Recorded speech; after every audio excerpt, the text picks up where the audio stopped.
A star of children's television is murdered. You and Lieutenant Marshak are on the case. Nothing like this ever happened to Captain Kangaroo. Likely suspects, next.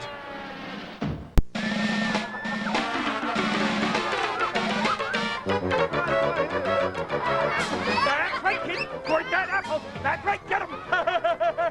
Keep working. Whoop! Time's up. Sorry. Hey, how about a hand for a little contentment, though, huh? Bless their off-target little hearts. How about a hand for Willie?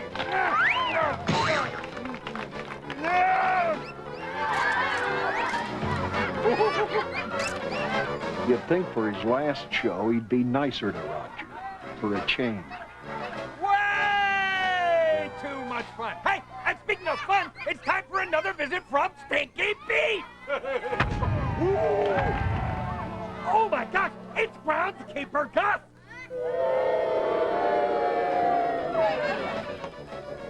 Give me back them golf balls, you thieving gopher.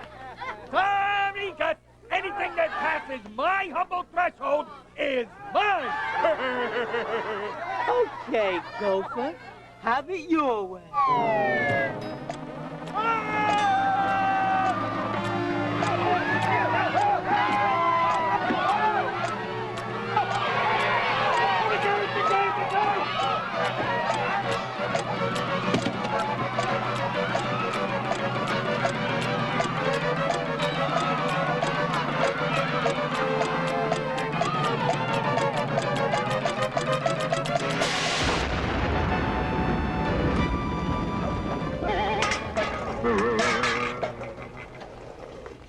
Nah, it only hurts when I laugh.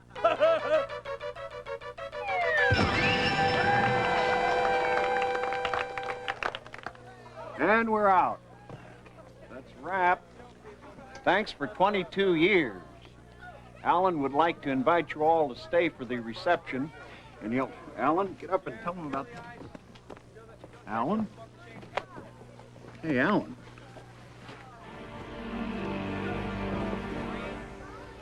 Huh. Dead. Alan Bender, a.k.a. Billy Burroughs, natural-born funny man, even got a laugh dying. Who would want to kill the gopher that millions of kids grew up with? Well, maybe one of his friends or co-workers who spent 22 years on local television with him, only to face unemployment now while Billy cashed in on a $10 million syndication deal.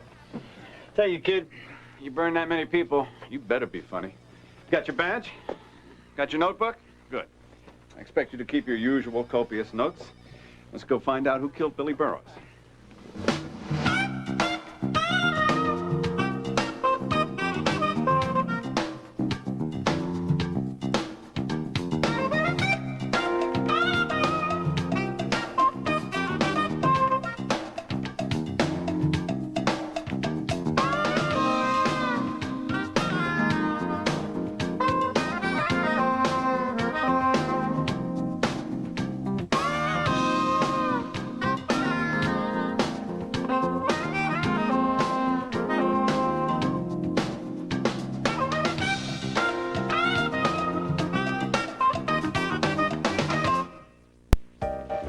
Harry and his tech boys will comb this place pretty good. They're a little set in their ways. You and me, we got to look past the others. You know, keep our antennas up for odd clues of behavior, the eccentricities that drive people to murder. You'll learn. Well, look around for anything else you might have had to eat or drink and then send it to the lab. So, Harry, ¿qué te pasa? The medic on the scene noticed the capillaries in his eyes had trauma. Figured it for poison. We'll know what kind after the autopsy. Come here. Watch your head there. So we got a clock on this thing? Well, Bender was fine after the first taping. They do 2 a day, 10 o'clock and 1. He spent lunch on his couch in his office, sleeping off a hangover. His assistant woke him up at noon to get him into makeup. The stage manager guy locks the set between tapings, so I figured whoever got to him did it between 10 o'clock and 1. Well, somebody liked him well enough to throw a farewell party for him. He threw it for himself. Oh, yeah? Is there any family we should know about? There's no kids. He's got a wife, Becky. He's visiting her sister. She's been notified. She's calling the airlines looking for a cheap return airfare. Sounds like love to me. Why don't you go talk to some of the other people he worked with? See who else loved the dirty rat. Gopher. I've been with Alan 14 years.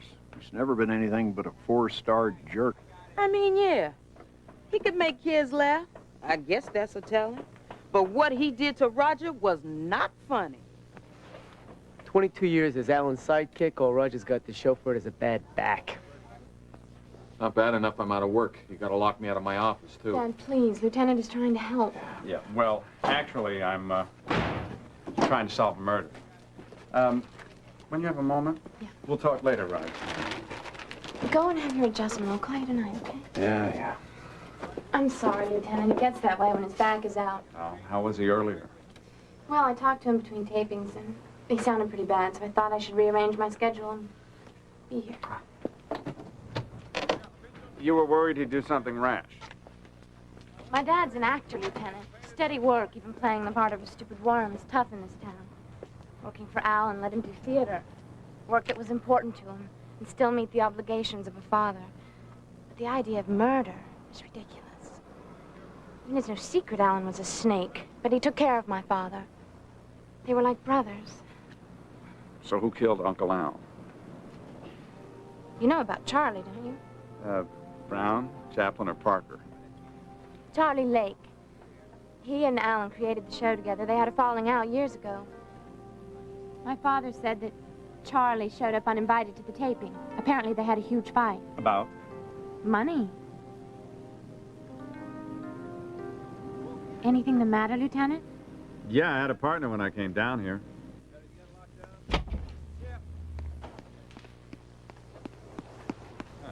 There you are. Thank you for your time, Miss Huff. You've been very helpful. Miss Huff, do you remember where you were between tapings? Oh, I had a meeting downtown. I can give you the client's number if you'd like to check. No, that's okay. Any idea where we can find Charlie Lake? Charlie is a photojournalist for the Celebrity Insider, so you can probably catch him leering into someone's bedroom.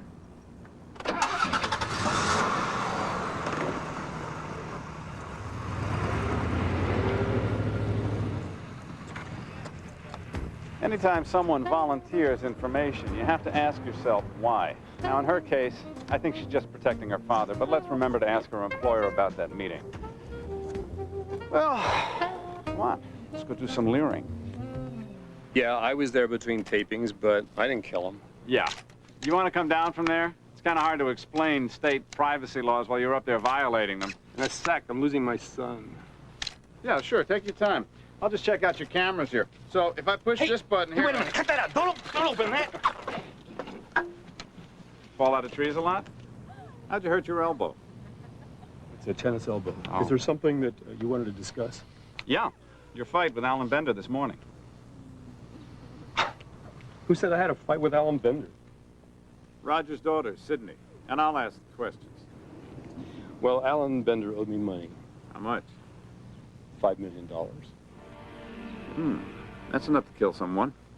We used to share a royalty check of $76 a week. 6 months ago, he offered me $5,000 for my half of the rights. He told me that it was a bookkeeping hassle, so I confronted him about it this morning. Lousy thief, you cheated me out of $5 million, and you planned the whole thing. Well, if you'd been a better businessman than you are a photographer, you might have seen it coming. No, you don't! I wanted to kill him, but I didn't. Did you speak to anyone else? No, I went to Roger's dressing room to see how he was handling all this, but he wasn't there. And as far as Sydney goes, I wouldn't listen to much of anything that she has to say. Anybody who treats their father the way she does, you know. You want to build on that little for me, Mr. Lake? Well, I don't know. I just think that whole Uncle Alan thing is just a little weird, you know what I mean? One thing you gotta understand about Charlie. He thinks everyone's sleeping with someone. Goes with that job of his. Garlic? We interrupting dinner? Never eat before performance. So, when did you find out you were being dropped from the show? This morning, in the trades. I'll be honest with you, I was pretty upset. What is this, huh? You lied to me, Alan. What am I supposed to do now? Go wait on tables? Is that it? How can I turn down $10 million to turn my show into a breakfast series? $10 million. I know that. Hey. I fought to keep you on. Oh, you did? Oh, I bet you did. Well, thank you. But if kids do not want worms in their cornflakes, just go get into your costume before I sue you for breach. What'd you do between tapings? I took a walk, which I know doesn't give me an alibi, but it did give me perspective. Your daughter said you were upset when she talked to you. Oh, I was. But I knew I had to do that last show. Not for Alan, for me. I told Sydney she didn't have to come down, but she insisted. Look, I gotta go. Gotta get to the theater and get into makeup. You do your own makeup? This is a theater, Lieutenant. We do our own everything. Come on, let's go. Out. Okay. Here's how I got it scored so far. Roger Huff, humiliated, jobless, and nothing to show for it after 22 years. I'd say that's worth a 6 on the motivation scale. Now add Billy burrowing into his little girl's heart, and that's double points for Dad. Plus, it throws suspicion on daughter Sydney. But we checked with her office, and she did have a meeting between 11 o'clock and 1, our window of opportunity. Now, what about that cork we found on the set? Black, right? Then there's Charlie Lake. No money, no scruples, and let's face it, no Ansel Adams. So who and what killed Billy Burrows? Cause of death? Metallicide. It's a common pesticide. But a guy Bender's size, I mean, he'd have to drink gallons of it. So the killer must have used the carrier. You know, something that would get the poison into the bloodstream fast. So we pump his stomach. Salad, crab cakes, creme brulee, but no carrier. It doesn't sound like the Swanson's wifey's out-of-town meal to me. Why don't you find out where he ate and with whom? Then the coroner notices a razor burn on Bender's face, so he does a graft. Bingo. The burn was caused by metallicide, meaning Bender didn't ingest his poison, he rubbed it on his face. See, the killer used a mixture of pesticide and DMSO. It's a deep tissue sports cream. Oh, yeah, for like tennis elbow. Or bad backs. We also found DMSO on Bender's makeup. You know the smoke he uses in his closing bit? I should have figured it out on the set by the smell. The smell? Yeah, a person who uses DMSO smells like garlic.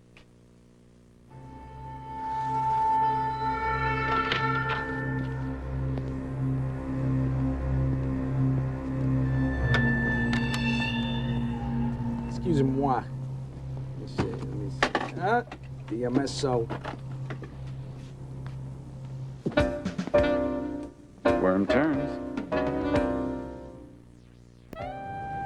Not only were you out of a job and your piece of $10 million, you tampered with police evidence. I didn't know my back was part of a murder investigation. It's not like DMSO is illegal.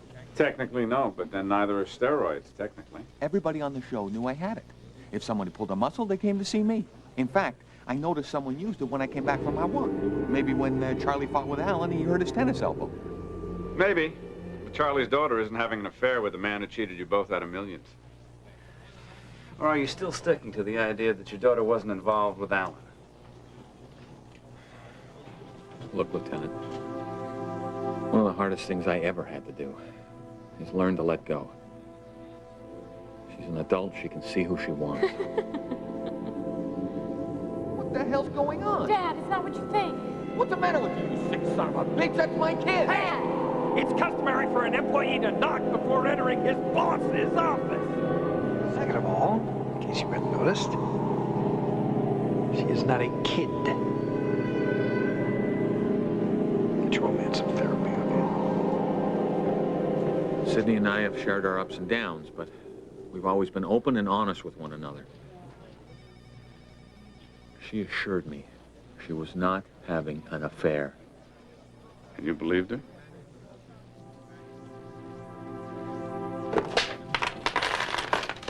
Oh, hey, I got some stuff.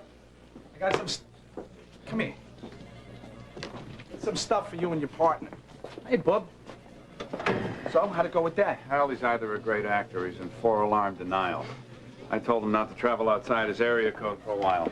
So who was Bender's dinner date? Daughter Sydney. Huh? Surprise? One surprise on the bar bill, only 3 vodka gimlets. Even if Bender drank all 3, it wouldn't count for his blood alcohol level. So I asked the maitre d'. He says someone sent a bottle of champagne to the table. You know who sent it? Our photographer, Charlie Lake, sent anonymously. But his secretary leaves his number at the bar in case of a screw-up. Nice jacket. How would you know? You want to go to a funeral? No, thank you. Funerals make me queasy. All right. Well, get us a warrant for Lake's photo files and beat me when you got it. Come on. What, you don't like it either? Come on. You know, funerals are a great place to catch people off guard. Their emotions are high, honesty staring you right in the face, and the best ones are catered. Here you are, Lieutenant. Thank you, Mrs. Bender. When was the last time you spoke with your husband? The night before he died. Said he was having dinner with his attorney.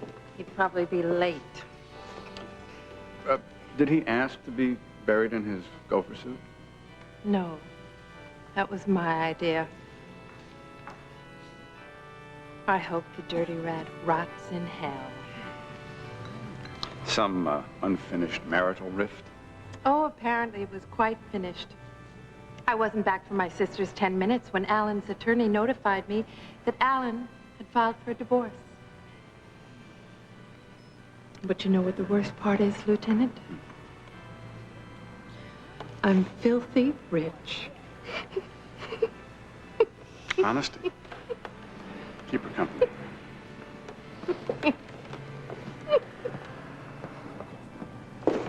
Leave my father alone, Lieutenant. He didn't do it.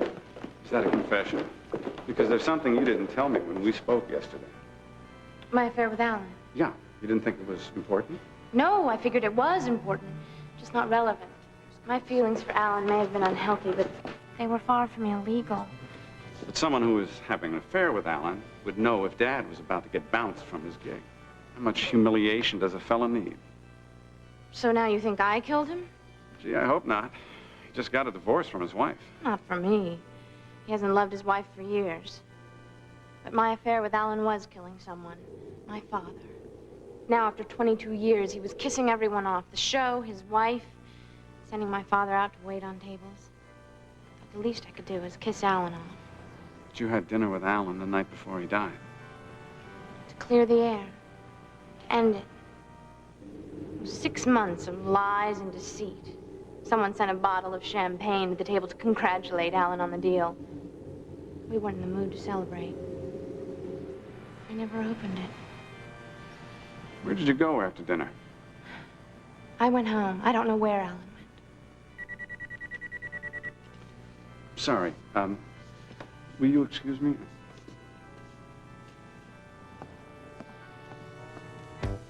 Where do you get off serving me with a warrant so you can go through my photos?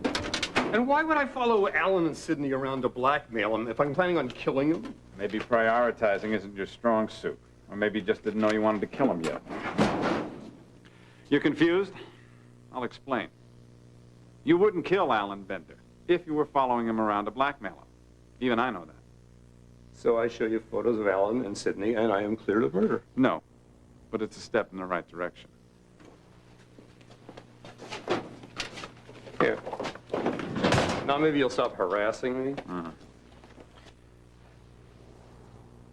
Unless, after having gone to the trouble of photographing his extramarital fling with Sydney, you discovered he'd filed for divorce. And that made you really mad, because now your photos are worthless. Plus, he's stolen your pot of gold for the second time. That's just bull. Oh? Which part? All of it. And why'd you send a bottle of champagne over to his table? All right, look, I admit that I followed him around, all right? But it was just to get my share of that money, and that's it. I don't know anything about any bottle of champagne. I see. You're just a hapless blackmailer who thought it'd make a nice picture.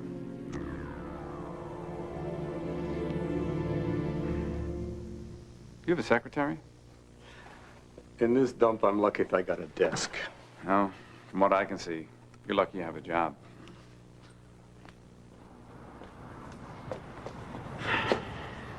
How do you take the word of a guy who doesn't realize the man he's trying to blackmail is filing for divorce? Well, being stupid doesn't make him the killer, necessarily. Now, this contact sheet of Alan's Last Supper tells quite a little story. A story of lies and greed. Your basic human suffering. Like Dad, broke and put out of work by the man who tormented him his entire life, only to have his daughter fall in love with him. What about Sid? Do you think she loved Alan more than she hated herself for breaking her daddy's heart?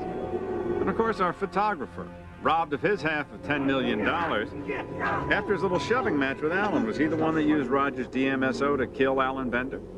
And Bender himself? He was not going to get slammed by Mothers Against Drunk Drivers, still woke up with a hangover. Nothing like this ever happened to Captain Kangaroo. Here, take a look. It's obvious to me. You see a murder plot in there? No? A little disappointed in you. Because I think this contact sheet is a storyboard for murder. Billy Burroughs, America's most beloved gopher, took something from each one of you. Dignity, money, love. For 22 years, you were a worm to Alan Bender, but it's a living, right? Or at least it was. But what wasn't all right was that he wormed his way into your little girl's heart. Whatever my feelings were, the man put food on my table. And on hers. Including Alan's last meal the night before he died. To call it off, Lieutenant. Oh, yeah, that's right. And you couldn't have killed him. You were at a meeting when the killer switched his makeup. But you were here. You came here to show him these photos. Photos to blackmail him. But he had already filed for divorce. So, you attacked him. Shoving, screaming. Nothing you'd call murder. But of all the tell-all photos you took, the one that told the most was this. The contact sheet. A print of the entire roll of film you took that night. Eating. Laughing. A bottle of champagne that was brought to the table. Leaving with that bottle together. You sent that bottle of champagne to your own table, claiming to be Charlie's secretary, but Charlie doesn't have a secretary. I found this champagne cork here, in Billy's boudoir, which is where you came to drink that champagne afterwards. And after you and Alan celebrated and he passed out, you switched his makeup with a deadly mixture of pesticides and DMSO, ending a lifetime of your father's pain and a hatred for Alan Bender so strong it moved you to murder. I don't know how I let it get this far. How I could have loved a man who treated you so badly. But he promised he'd take care of you. And when he broke that promise, I just suddenly hated him with all my heart. I knew I couldn't let him get away with it.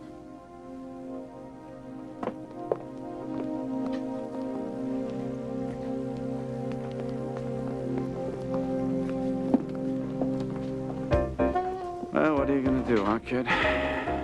Sometimes the most dangerous place in the world to be is between a father and his daughter. Remember that, if you ever fall in love.